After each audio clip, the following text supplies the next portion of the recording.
I know that you're no longer going to be directing Blade Runner 2. Do you expect the film to address the ongoing debate about whether Deckard is or isn't a replicant?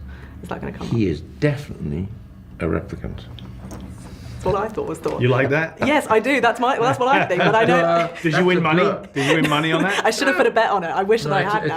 It's a duh. Because he picks up that unicorn, looks at it and goes, oh God, he is. The whole investment in Eddie Olmos through the whole movie, being origami, means he was there and said, I know something you don't know, that you think no one else knows, is that you dream of unicorns in your downtime. And people go, what? Say, you weren't paying attention.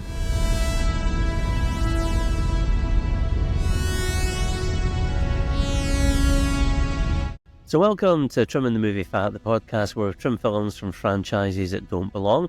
I'm Stephen Nicholson, and thank you for joining me as I don my trench coat, find my umbrella, and go searching for unicorns in the Blade Runner movies. Next week, we'll look at Blade Runner 2049.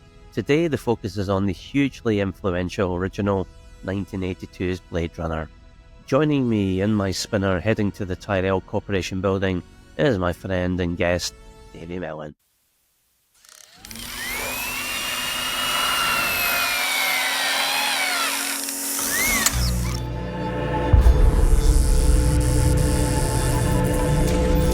I'm kind of nervous when I take tests.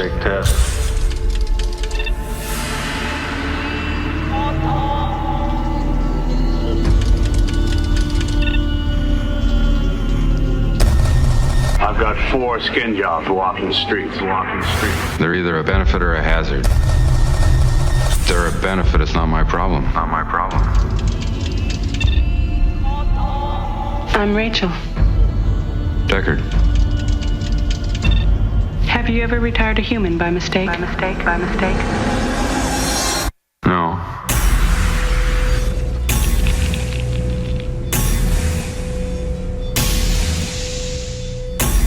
I need the old Blade Runner. This is a bad one. How can it not know what it is? If only you could see what I've seen. More human than human is our motto.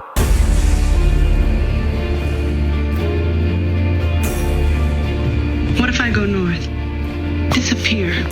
Would you come after me? I owe you one, but somebody would. It's too bad she won't live.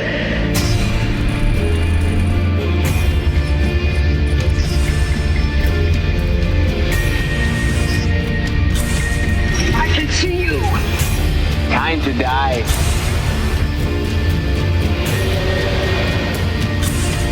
Will you help us? What seems to be the problem? Death. I want more life. An experiment, nothing more. More human than human is our motto. Blade Runner. The film interested me because of the combination of story and director, and that, along with the opportunity to play a different kind of character than I'm most well known for. The special effects there were designed by a team led by Douglas Trumbull, who created the visuals for 2001 and Close Encounters of the Third Kind. He doesn't stop with flying squad cars and towering skyscrapers. He imagines all the details of life in the year 2020, right down to what the noodles will look like in a Japanese restaurant. They look just like noodles do today. Yeah, about creative, yeah. About halfway through Blade Runner, I realized I stopped caring about the people in the movie. I was interested mostly in the special effects. It's a great movie to look at, but a hard one to care about. I didn't appreciate the predictable story, the standard characters, the cliffhanging cliches, but I do think the special effects make Blade Runner worth going to see. I agree with part of your review. Predictable, cliches.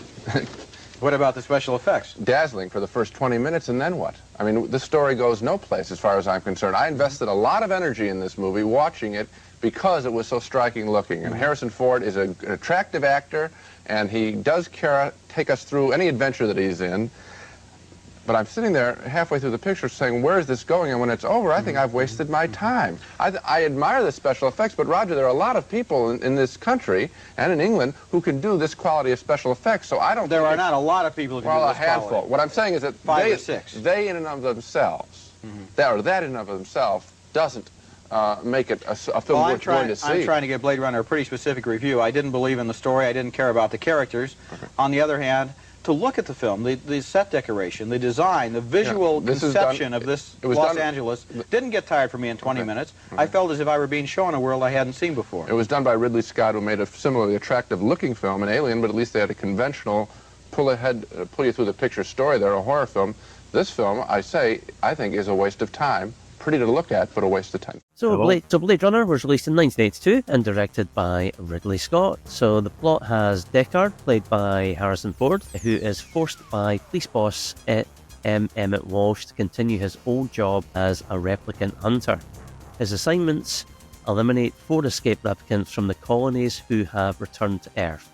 Before starting the job, Deckard goes to the Tyrell Corporation and he meets Rachel, played by Sean Young, a replicant girl he falls in love with. So the movie grossed $42 million worldwide on a budget of 30, so it made nearly 1.5 times its budget and was the 27th highest grossing movie worldwide in 1982. And it must be said, 1982 was an absolute cracker for movies. Ratings-wise, it has an 89% fresh Rotten Tomatoes score and a 91% audience score. On IMDb, it's got an 8.1 out of 10 audience rating and an 84 out of 100 critic metascore. So very highly regarded from critics and audiences. And here's a fact for you. Cassidy, who played Zora, was at ease with the snake around her neck during the movie because it was her own pet, a Burmese python named Darling. And if you're looking for a movie mistake, when Zora getting dressed after her showers, her boots have high heels. However, when Deckard is chasing her, the heels are flat. And this is most obvious when she rolls over after he shoots her. And in summary, courtesy of Rotten Tomatoes, misunderstood when it first hit theatres, the influence of Ridley Scott's mysterious neo-noir Blade Runner has deepened with time. A visually remarkable, achingly human sci-fi masterpiece. So Davie, what was your first impressions of Blade Runner when you watched it, and do you remember when and where that first was? I actually studied film at university, so back in 97, did some film studies classes there, and at the time I was properly getting into movies and going out and buying VHS tapes of favourite directors and all that, my favourite films. And I remember, so I probably wouldn't have seen it at that time because I remember trolling them out HMV and Virgin, just looking for videos that were on sale, VHS tapes that were on sale, and I would see Blade Runner, but it was never reduced enough for me to buy it. So I don't think I saw it until maybe several years later, and probably maybe I genuinely don't remember when I watched it or on what format, but I've seen it several times since then, because I think they did an anniversary showing at one point in the film house, so I definitely saw it in there. So that probably a second or third viewing of it, and then I got the 5-disc box set on DVD that Ridley Scott was looking to that dead horse with the amount of different versions of the film he got on there. I think he got about 5 different versions of the film. It was very exhaustive, especially if you all the commentaries alongside it. I actually never got a chance to rewatch the documentary, which I wish I'd done before recording this. Holly got out last night again, dusted off literally a PlayStation 2, which has been sitting under the LA. I've never played a game on it. Only bought it to watch Blu-rays, and only ever bought 4 or 5 Blu-rays, 3 of which I've never watched. So I occasionally dust it off at Christmas time to put Diet on, but last night I put the Ultimate Director's Cut, or whatever it was, the final cut, or the final cut, most recent one. But I've seen I've seen a couple of versions of it, the one with the original with the voiceover with Harrison Ford. But yeah, I think it's a classic. It's although it's futuristic in an 82 it's made as well. I don't think it is dated. It certainly still looks pretty futuristic, except for maybe like the computers they use, which date a wee bit in terms of the scenery, like the sets and all that. It definitely looks futuristic. It's like even like being in China, like traveling in Beijing and being like in the streets around there. You definitely see all that going on. It's very Blade Runner-esque when you're wandering about those places at night in the rain, which is constant in this film. Replicants are like any other machine. They're either a benefit or a hazard. If they're a benefit, it's not my problem. But yeah, so like I say, I've liked it for a while and seen it quite a few times. But it's definitely a really, really good futuristic. Strange one. My first awareness of Blade Runner was via its comic book serialization in the Star Wars Empire Strikes Back weekly comic, and I'd have to say I didn't really understand it. I mean, I'd be 8 years old or something. I knew Harrison Ford was in it, and obviously I finally got to see the movie maybe later in the 80s on TV, and at that point I really didn't think much of it. And this would have been the original theatrical version with the Harrison Ford narration. I just thought it was quite dull, and I could see why audiences didn't connect with it in 1982. You know, you've got the wisecracking, swashbuckling Harrison Ford, Han Solo and Indiana Jones himself in a brand new sci-fi film directed by Ridley Scott, who's doing a follow-up to Alien, you know, which is a hugely successful, exciting, scary movie. And Blade Runner is none of these things, and Ford is playing against type. However, for me, over time, I've grown to appreciate the movie. And I have watched all the various cuts of it, the theatrical, the director's cut, etc., etc. And like you, I think I bought the DVD box set with all the different versions. I'm sure I then bought the Blu-ray version as well. And for me, my favourite of the cuts is... and the one I'm kind of basing the conversation today on is the final cut, which is up to this point the most recent, I think, from 2007. And I was lucky enough to see that at the cinema, and must have been for the 40th anniversary 2 years ago, I would expect. So it was great to finally see the movie on the big screen. You know, especially, I mean, as a movie, the soundtrack and the sound design is tremendous. So to see it in a cinema where you get the full effect of the sound was brilliant. The light that burns twice as bright burns half as long, and you have burned so very, very brightly, Roy. Look at you. You're the prodigal son.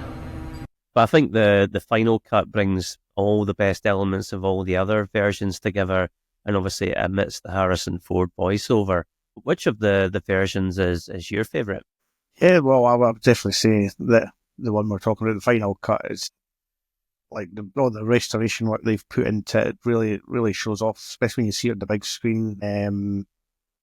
A lot of stuff becomes a bit more obvious that you probably wouldn't have noticed, like watching it on VHS back in the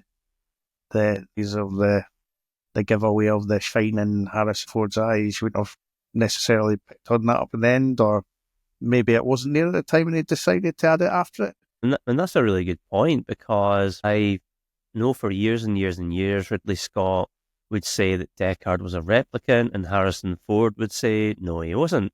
So after watching the movie back in the day, did you think Deckard was a replicant? Why or why not? I remember all the chatter about it, and I think the good thing with Harrison Ford not recognising it is that's literally one of the things in the film. Say, how do you know if you're one or not? How do you know you're not one? As we get sassy as well. I'm not. Yeah. I mean, for me, I just never ever thought he was a replicant, and maybe purely because Harrison Ford was playing him.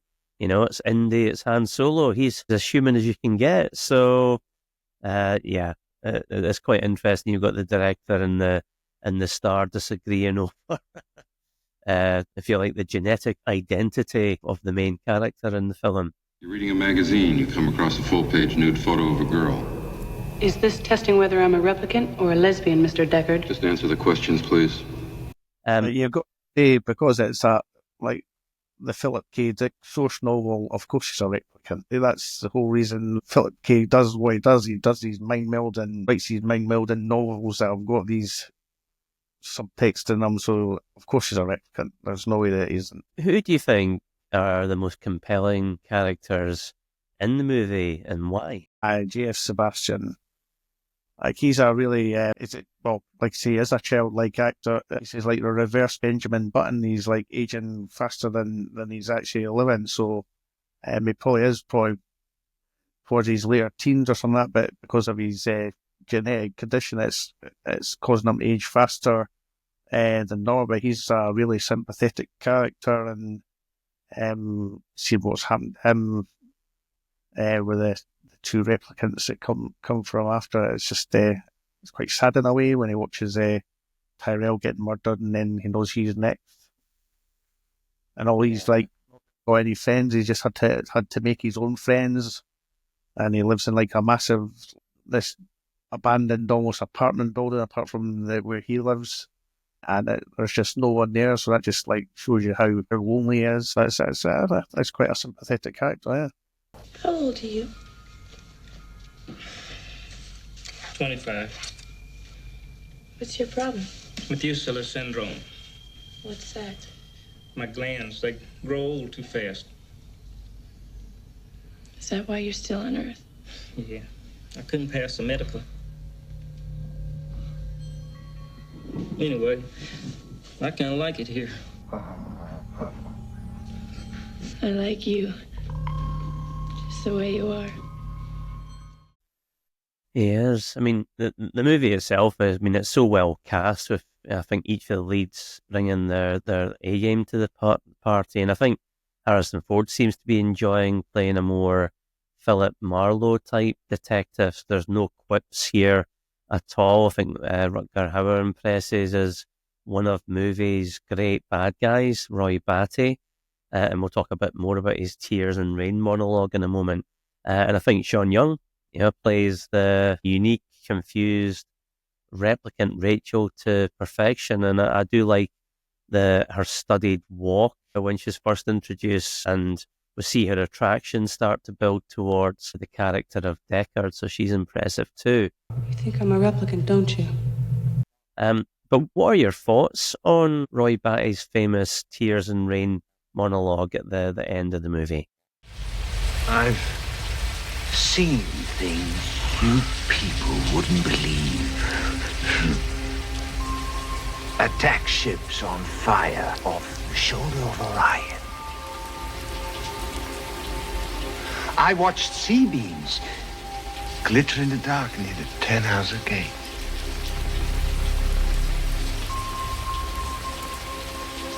All those moments will be lost in time, like tears in rain. Yeah, again, I just watched that last night, and it's when he's all set out to try and kill Harrison Ford, and then he just comes to terms with his death because he knows he's not got long left to go at all because he's lost feeling in his hand and all that. So it's like him kind of reflecting on his life, and like, it's only been 4 years he's been alive, but the things he's seen at that time, most people can only imagine, and that, so he's had a kind of think to himself that he's so he doesn't want to die. He's got a fear of death. He's recognised that he's seen these magical things as well that people couldn't believe, and like anything, his memories will just disappear, as they say, like tears in rain, as he probably is crying, but you can't see it because of all the rain. So they're literally right in front of our eyes. And of course, he's made that decision to save Deckard rather than let him die. So maybe just thinking, really, all life is precious. Yeah. Yeah, I mean, it's rightly regarded as a classic cinema moment, and I think the writing of it is still contested. I think Rutger Hauer saying it was all him, and I think the writer and the director saying something else. So So who knows? How do you think the film's visual style influenced science fiction cinema since its release? Oh, without a doubt, you can see, like Steven Spielberg will take that. Like you can see shades of that in like things like Minority Report, even AI, artificial intelligence. There's certain aspects you can tell in there. I'm wondering, was Brazil, did that come out after this? I think it did. I think it came in later in the years. I just definitely see it in there in Brazil as well. I mean, that's a classic sci-fi film. Never seen it. You've never seen it. It's a proper cult sci-fi film. I've got like the Criterion edition, but unfortunately it's in Region 1, so I've been able to watch it for a long time, but the stories behind that film, like the battles where Gilliam had with the studio trying to get his own vision out there, and they released 2 different versions of the film. Like, this is like completely different versions of the film. This isn't just like a voiceover. This is like Chambers just trying to make it into a love movie, and it's just way off the mark. And then you watch the Terry Gilliam cut, and it's like a completely different film. But this being completely influenced by Blade Runner in terms of like what a futuristic landscape, urban, because the population is so big, you've just got to build up the way, and it's probably a sign of like, well, come here in like say 100, 200 years time, once the population expands exponentially, and Yeah. A new life awaits you in the off-world colony. The chance to begin again in a golden land of opportunity and adventure. New climates, recreational facilities, easy adventure. I mean, it's obviously had a massive effect, influence. I even remember back in the day the number of music videos in the 80s and beyond that aped Blade Runner. Case in point, I think the video for Tonight, if I remember correctly, by Genesis was it couldn't be more like Blade Runner if you tried. And I think similarly, any bleak future set sci-fi movie seems to owe a debt to this movie. I mean, visually, the movie it's spectacular and quite rightly still hugely relevant and influential, stunning to look at. The effects, the lighting, the costume design, production design, world building, direction, it's all sumptuous. And I mean, it's probably not going too far to say it's one of the greatest looking movies of all time. And just to cap it all off, how cool is the design of Deckard's pistol? Amazing. How do you think Vangelis' score contributes to the movie, and especially the emotional weight of the film? It's such a great soundtrack. It just complements the movie so much, and like the emotion, like you've also got the big sort of like the opening with like big synths going on there, and it's like big in your face. You've got the amazing like cityscape with all the flame coming out the chimneys as it goes towards the Tyrrell building. The music in there is brilliant, but like in the lower key scenes, like the more like dramatic scenes, or maybe the love scenes, and like it's really brought right back, but just sits under there. But you can still make it out, and it just like adds to like the tension in the film. It's a masterwork. I mean, when I see something, immediately to react, and my first reaction, I put it down on tape, and this is it. And maybe that's why, I don't know, maybe that's why you have this reaction. Yeah, I mean, obviously a largely electronic score, it just fits the movie like a glove, doesn't it? And brings a real futuristic flavour to the proceedings. And I love the main theme over the end credits. Can't even say it. Love the main theme over the end credits. It's an absolute classic.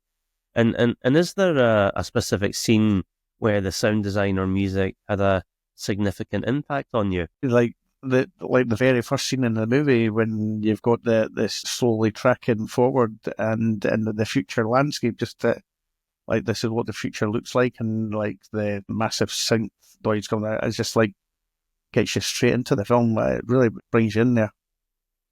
I think maybe yeah, especially like at the end as well with the Tears and Rain speech, it certainly like underscores that perfectly. I mean, I think this.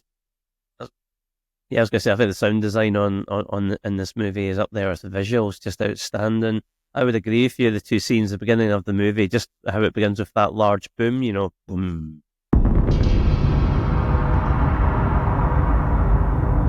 And then we're straight into the view of LA and Vangelis' score kicking in. It just puts you into that world immediately.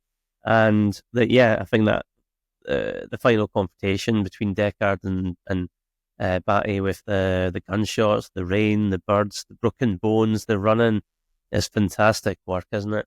I can see you! I like the ending as well is really good with I always forget the name of the character, but the one that does the origami. Is it Gaff? Yeah. So he's basically been round. He could have killed the Sean Young character if he wanted to, but he decided to let them go.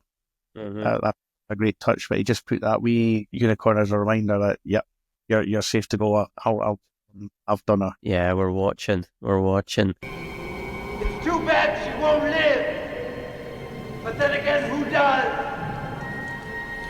And here's quite a deep question, Davie. So did watching Blade Runner change how you view technology or humanity? That's a really interesting question, because with them at the time, like obviously this has been read, well, the film came out in the 80s and the book would have been before that, and like Philip K. Dick's thinking about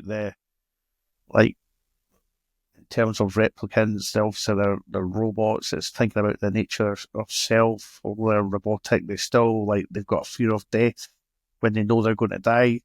It's because they actually know they're going to die. It's not like someone just turns them off one day. They've got a perception of that. And then I think the more, like even just watching it yesterday, and like with the rise of AI now, which at the time didn't seem very likely, it's like very futuristic. We all know that there's physics teachers that would love robots to come alive and all that when you're at school. That will happen one day. Yeah. Like films like The Terminator, very now you're actually, it's becoming worrying. I feel like a bit like the Terminator, like the rise of the machines. It's like they could be doing our jobs, like no problems. And enough, like how would that I own the robot that goes to do the job for me, and the robot gets paid, and I get like Elon Musk, I just make up passive income, because they come in, will I just end up with nothing because I've got no other skills to fall back on that a robot can't do? It's like, this is like, this could be very worrying as the years go on. I'm glad I'm getting towards my 50s and not towards the start of my 20s. That's what you're. I know. It raises a lot of questions. It's just as relevant as it ever was, especially with the advent of AI. So when does something become a sentient being? How do we define it? It's, age-old questions which are more topical than ever. What's really interesting about the film is that in the year 14 or 21 or something. It's 2020. I'm going to be alive. I'm going to be alive in the year 2020, and I just hope that I'm not living in a place like that when I finally get to the year 2020, because it's portrayed as more of the deterioration of our society rather than the strengthening of it. And I truly believe that my wonderful country is getting better rather than deteriorating. And if you could live in the Blade Runner universe, Davie, would you? And why or why not? Who put that what? Would you choose to live in the Blade world? Would I choose to live in the Blade Runner world? I would say it kind of seems like bleak, but looks like they've got plenty of alcohol, and that is like building relationships with robots. Like they can actually get fake robots love you. That's like, what got a hologram at the arm that's floating about. Actually, probably right. What's the occasion? Let's just say it's our anniversary. Is it? No, but Let's just say that it is. Okay? Happy anniversary. An emanator. I think I'd live more in 2042 than the original. Yeah, for me, I think it's one of those things. I think it would be amazing to experience it, a bit of a holiday, drive around in one of the spinners, but I don't know if you would want to necessarily live there. It's dark all the time, pollution, rain, overcrowding. No thanks. Like, get back to the robotic world. I would kind of like to visit in a Westworld type of way, but like maybe get to leave at the end of it. Yeah. And if Anna de Armas was one of the robots. Yeah, okay, good point. In the bar, yeah. Yeah, okay. So what moment or line from the movie has stayed with you the most all these years later? Well, it would be when Rachel first meets Deckard, and obviously she's not got a clue that she's a replicant, and then she just says, "Can I ask you a personal question?" And that's like, she's not aware that she's a replicant, but she thinks getting to know someone personally, like one of the most human things you can do, and she just, as far as she's concerned, she's human, and just wanted to get to know someone a bit better, and by asking them a personal question seems a very human thing to do. Yeah. I always like the Roy Batty line when he's with Tyrell in the final act. I want more life, father. And that was actually changed to father from a more naughty word in the original cut of the movie, which I have to say I do prefer. I think it just shows his desperation. He meets his creator and kills him. I think that's a really powerful moment. What seems to be the problem? Death. Death. Well, I'm afraid that's a little out of my jurisdiction. I want more life, Father. And I think Deckard looking at Batty after he dies on the rooftop as well is a beautiful moment. Is it doves that kind of go by? Is that right? It's a good moment. And if you could change, Davie, one thing about the movie, what would it be? I don't think I would change it. I don't think there's not really anything. I think they've probably made almost one of the perfect cult sci-fi 80s movies. Okay, well, I would change a few things. For me, the pacing of this movie is a bit off. Runs a bit too slow for me. I think it can be hard to follow, and I think a lot of the characters in it are not particularly likable. Even Ford's Deckard, who forcibly stops Rachel from leaving his apartment, shoves her into a window, and forces her into a kiss. Touch of the Sean Connerys and Goldfinger, and it doesn't really go into what makes a human and the ethics of creating replicants, really. But yeah, I think just most importantly, the film just doesn't move me on an emotional level. However, as a movie, just to sit back and enjoy the world that it's set in 4K and surround sound, it's hard to beat. Certainly on that level, it's stunning. I think 50 nights of work on the back lot of Warner Brothers. Cold, rainy often. It was a tough shoot, tough movie to make. Like Trimming the Movie Fat, why not check out our other podcast, Trimming the Musical Fat? So what would you rate the movie out of 5, Davie? I would give it 4. What about you? Yeah, I would say 4.5. Okay, so 4.5 maybe. 4.25 again. Okay, 4.25. And we always say at the end of this, would we keep the movie in the franchise? Well, there's only 2 movies so far. Well, I would keep it in. I'm guessing you would as well. Yep, without doubt.